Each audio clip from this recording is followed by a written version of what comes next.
بسم اللہ الرحمن الرحیم 18 جمادی الاولیٰ اسلامی تاریخ۔ شراب کی حرمت۔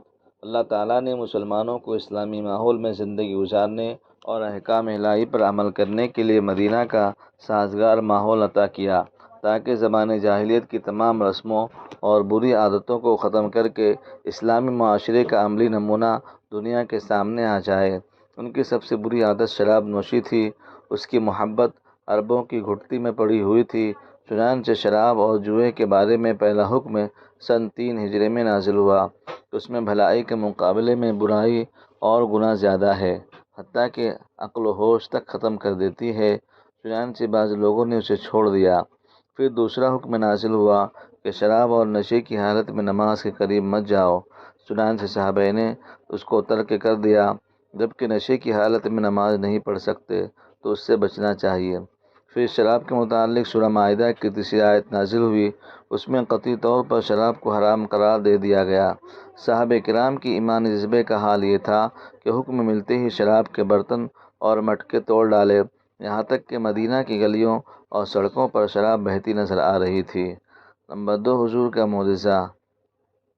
آپ صلی اللہ علیہ وسلم نے ثابت بن قیس رضی اللہ تعالیٰ عنہ سے فرمایا تھا، کیا تم اس پر راضی نہیں کہ ایک اچھی زندگی بسر کرو اور شہید کی موت مرو اور پھر جنت میں داخل ہو جاؤ؟ تو ثابت رضی اللہ تعالیٰ عنہ نے فرمایا، یا رسول اللہ، ہاں کیوں نہیں۔ چنانچہ ثابت رضی اللہ تعالیٰ عنہ نے اچھی زندگی بسر کی، پھر اللہ کی راہ میں شہید ہو گئے اور اپنے مولا سے جا ملے۔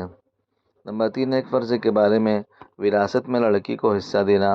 قرآن میں اللہ تعالیٰ فرماتا ہے، اللہ تعالیٰ کو تمہاری اولاد کے حق میں حکم دیتا ہے کہ ایک لڑکے کا حصہ 2 لڑکیوں کے برابر ہے۔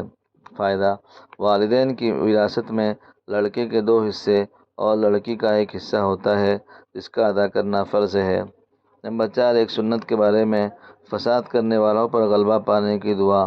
فتنہ فساد کرنے والوں پر غلبہ پانے کے لیے اس دعا کا اہتمام کرنا چاہیے۔ رب انصرنی علی القوم المفسدین، اے میرے پروردگار، مجھے فساد کرنے والے قوم پر غلبہ عطا فرما۔ نمبر 5، ایک اہم عمل کی فضیلت۔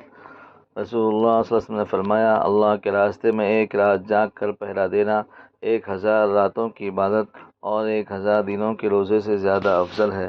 نمبر 6، گناہ کے بارے میں منکرین کا عذاب۔ قرآن میں اللہ تعالیٰ فرماتا ہے، جو لوگ ہماری آیتوں کا انکار کرتے ہیں تو وہی بدبخت ہیں جن کو بائیں ہاتھ میں نام اعمال دیا جائے گا، ان پر چاروں طرف سے بند کی ہوئی آگ مسلط کر دیا جائے گا۔ نمبر 7، دنیا کے بارے میں اپنے بیوی بچوں سے ہوشیار رہو۔ قرآن میں اللہ تعالیٰ فرماتا ہے، ایمان والو، تمہاری بعض بیویاں اور بعض اولاد تمہارے حق میں دشمن ہیں تو تم ان سے ہوشیار رہو۔ فائدہ: بیوی بچے بعض مرتبہ دنیاوی نفع کے لیے خلاف شریعت کاموں کا حکم دے دیتے ہیں۔ انہیں لوگوں کو اللہ تعالیٰ نے دین کا دشمن بتایا ہے اور ان کے حکم کو پورا نہ کرنے کی ہدایت دی ہے۔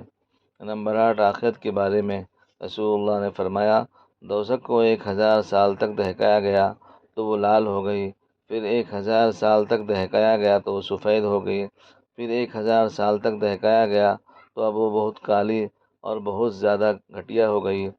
نمبر 9، طب نبوی سے علاج۔ طبیعت کے موافق غذا سے علاج۔ رسول اللہ نے فرمایا، جب مریض کوئی چیز کھانا چاہے تو اسے کھلاؤ۔ فائدہ: جو غذا چاہت اور طبیعت کے تقاضے سے کھائی جاتی ہے وہ بدن میں جلدی اثر کرتی ہے، لہذا مریض کسی چیز کے کھانے کا تقاضا کرے تو اسے کھلانا چاہیے۔ ہاں، غذا اگر ایسی ہے کہ جس سے مرض بڑھنے کا امکان ہے تو ضرور پرہیز کرنا چاہیے۔ نمبر 10، نبی صلی اللہ علیہ وسلم کی نصیحت۔ رسول اللہ نے فرمایا، جو آدمی اللہ اور آخرت پر ایمان رکھتا ہے اسے مہمان کا اکرام کرنا چاہیے۔ 1 دن اور 1 رات کی خدمت کو اس کا جائز حق ہے اور اس کی دعوت اور مہمان نوازی 3 دن ہے۔ اس کے بعد کی میزبانی اس کے لیے صدقہ ہے اور مہمان کے لیے زیادہ دن ٹھہرنا میزبان کو تنگی میں مبتلا کرنا جائز نہیں۔ اللہ تعالیٰ ہم سب کو عمل کی توفیق عطا فرمائے، آمین۔